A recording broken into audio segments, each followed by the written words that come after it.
मेरे बहुत अच्छे मित्र श्री मनोज झा जी हैं। आज मुझे बड़ा दुख हुआ जब इन्होंने कहा कि आपने बात को छुपाने के लिए सीसीटीवी का कैमरा बंद कर दिया। 12 लाख आपस में 12 लाख रेलवे कर्मचारी 12 लाख रेलवे कर्मचारी दिन रात काम कर रहे हैं, दिन रात काम कर रहे हैं। मैं स्पष्ट तौर पे खंडन करना चाहूंगा इस बात का। सीसीटीवी कैमरा बंद नहीं किया गया था। मेरे पास सीसीटीवी कैमरा की फुटेज खुद के पास है, मैंने स्वयं देखी है। 10,000 काम अच्छे हैं और उस 10,000 कामों को ध्यान न देके केवल एक गलती अगर हो जाए केवल उसी के ऊपर लगे रहे तो ये तो कोई एक डेमोक्रेसी की बात नहीं हुई। नई दिल्ली का दुखद इंसिडेंट हुआ है, उसकी भी जांच चल रही है। कई मान्यवर सांसदों ने इसका विषय उठाया, मैं इसमें नहीं बोलना चाहूँगा। मैं केवल मेरे बहुत अच्छे मित्र श्री मनोज झा जी हैं। आज मुझे बड़ा दुख हुआ जब इन्होंने कहा कि आपने बात को छुपाने के लिए सीसीटीवी का कैमरा बंद कर दिया।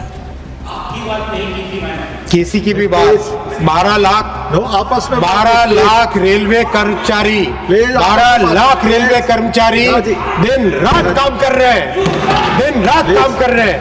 मैं स्पष्ट तौर पे खंडन करना चाहूंगा इस बात का। सीसीटीवी कैमरा बंद नहीं किया गया था। मैंने स्वयं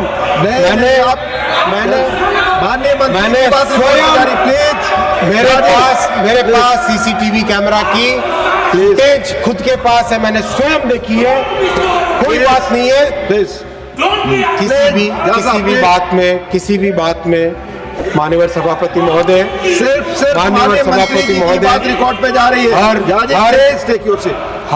हर जान, हर व्यक्ति, हर प्राण एक बहुत ही दुखद बात होती है। अगर एक्सीडेंट हो, हर एक्सीडेंट एक दुखद घटना होती है। सिर्फ माननीय मंत्री जी की बात रिकॉर्ड पे उसमें हमें कहीं पर राजनीति करने की जरूरत नहीं है, कहीं पर उस समय राजनीति करने की जरूरत नहीं है, बल्कि उसके बजाय हमें क्या हम उससे स्टेप ले सकते हैं वो ध्यान रखने की जरूरत है। और नो कमेंट प्लीज। माननीय मंत्री जी आपकी बात ही सभापति महोदय, इस दुर्घटना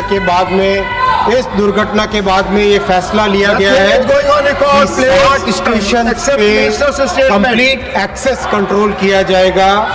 60 स्टेशन में परमानेंट होल्डिंग एरिया बनाए जाएंगे जिससे कि ज़्यादा सर्ज आए तो सर्ज को उसी एरिया में रखा जा सके।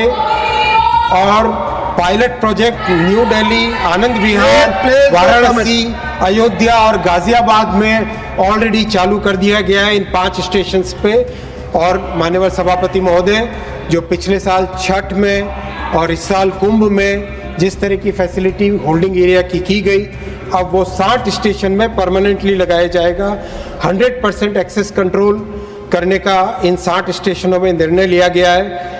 केवल जिन पैसेंजर्स के पास कंफर्म टिकट है वही स्टेशन पे प्लेटफॉर्म पे जा पाएंगे, ताकि प्लेटफॉर्म पे किसी तरह की कोई भीड़ भाड़ नहीं आए। 12 मीटर का यानी 40 फुट का चौड़ा FOB वो बनाने का निर्णय लिया गया है। इस बार महाकुंभ में जब ये 12 मीटर के FOB लगाए गए थे उसका बहुत अच्छा रिजल्ट आया, क्योंकि 12 मीटर यानी 40 फुट अपने आप में एक सब्सटैंशियल डिस्टेंस होती है, तो उसमें भीड़ भाड़ होने की कोई संभावना नहीं होती है। हर जगह कैमराज लगाए जाएंगे। महाकुंभ में वॉर रूम में कैमरा का बहुत अच्छा उपयोग हुआ था और इन सभी के सभी बड़े स्टेशंस पे वॉर रूम बनाए जाएंगे। कम्युनिकेशन के डिवाइसेस टोटली नए जनरेशन के लेटेस्ट डिजिटल कम्युनिकेशन के डिवाइसेस लगाए जाएंगे। और जितने रेलवे के स्टाफ या सर्विस पर्सन्स हैं उन सबको नए डिज़ाइन का ID कार्ड दिया जाएगा। स्टाफ के लिए एक नई यूनिफॉर्म बनाई जाएगी जिससे कि किसी भी क्राइसिस के सिचुएशन में लोगों को पता चल सके कि ये व्यक्ति रेलवे का अधिकारी है या स्टाफ है, तो आराम से उसके साथ संवाद हो सके। ये सारे के सारे डिटेल एनालिसिस किया गया है न्यू दिल्ली स्टेशन के इस इंसिडेंट का, और उससे जो सीखने को मिला, बहुत दुखद घटना हुई, हम सब उसके लिए दुखी हैं, लेकिन उसमें भविष्य में ऐसा न हो वो करना भी हमारी जिम्मेदारी है। इसी प्रयास से फिर ये भी एक निर्णय लिया गया जो कि बहुत कठोर निर्णय होगा, और मुझे मैं आपके माध्यम से पूरे सभी मान्यवर सांसदों का सहयोग भी मांगूंगा कि टिकट्स इन सब स्टेशंस, भीड़ भाड़ वाले स्टेशंस पे उतनी ही दिए जाएंगे जितनी की सीटें ट्रेन के अंदर है, ताकि भीड़ वाला वो मुद्दा ना हो। साथ ही साथ जो डिमांड रहेगी उसके लिए करीब 80 के आसपास स्पेशल ट्रेन्स की व्यवस्था की जा रही है, जिनको इन 60 स्टेशंस के आसपास वाले एरिया में रखा जाएगा, ताकि अगर अचानक ज़्यादा भीड़ आए तो स्पेशल ट्रेन के माध्यम से लोगों को यात्रा की एक सुविधा दी जा सके। माननीय सभापति महोदय, महाकुंभ के समय 13,000 गाड़ियों का प्लान था एक्स्ट्रा चलाने का, और एक्चुअल में 17,000 गाड़ियाँ चलाई एक्स्ट्रा, 17,330 गाड़ियाँ एक्स्ट्रा चलाई, और दिन रात टीम ने काम किया। माननीय प्रधानमंत्री जी लगातार फॉलोअप करते थे, उत्तर प्रदेश के मुख्यमंत्री जी के साथ लगातार संवाद होता था, माननीय गृह मंत्री जी लगातार मॉनिटर करते थे। मैं सबको धन्यवाद देना चाहूँगा, और जो रेलवे के कर्मचारी दिन रात लगे रहे, बहुत सारे ऐसे कर्मचारी हैं जिन्होंने 24 घंटे में एक बार खाना खाया होगा या हल्का सा कुछ नाश्ता किया होगा, उसके बिना वो काम करते रहे।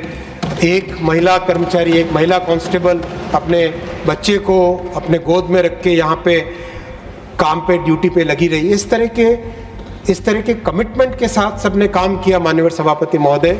और ऐसे में विपक्ष अगर केवल उंगली उठाए और 10,000 काम अच्छे हैं और उस 10,000 कामों को ध्यान न देके केवल एक गलती अगर हो जाए, केवल उसी के ऊपर लगे रहे, तो ये तो कोई एक डेमोक्रेसी की बात नहीं हुई। मेरा इससे आपसे इतना ही रिक्वेस्ट है कि इस पूरी टीम को, मेहनत जो कर रही है टीम, प्रधानमंत्री श्री नरेंद्र मोदी जी के प्लीज प्रधानमंत्री श्री नरेंद्र मोदी जी के इस बहुत ही संकल्प भरे समय में माननीय सभापति जी, जो एक समृद्ध राष्ट्र बनाने का सपना लेके हम चले, जो देश को विकसित भारत बनाने का एक जो लक्ष्य सामने रखा है, और जो राष्ट्र प्रथम सदैव प्रथम की भावना को हमेशा जिया है, इसीलिए आज इस देश ने मोदी जी को ऐतिहासिक तीसरी टर्म दी है। और इस तीसरी टर्म में मोदी जी ने हम सबको कहा है, प्रधानमंत्री जी ने हम सबको कहा है कि हमें इस बार 3 गुना अधिक मेहनत करनी है, ताकि विकसित भारत का जो फाउंडेशन है वो मजबूत बने, और उसी भावना के साथ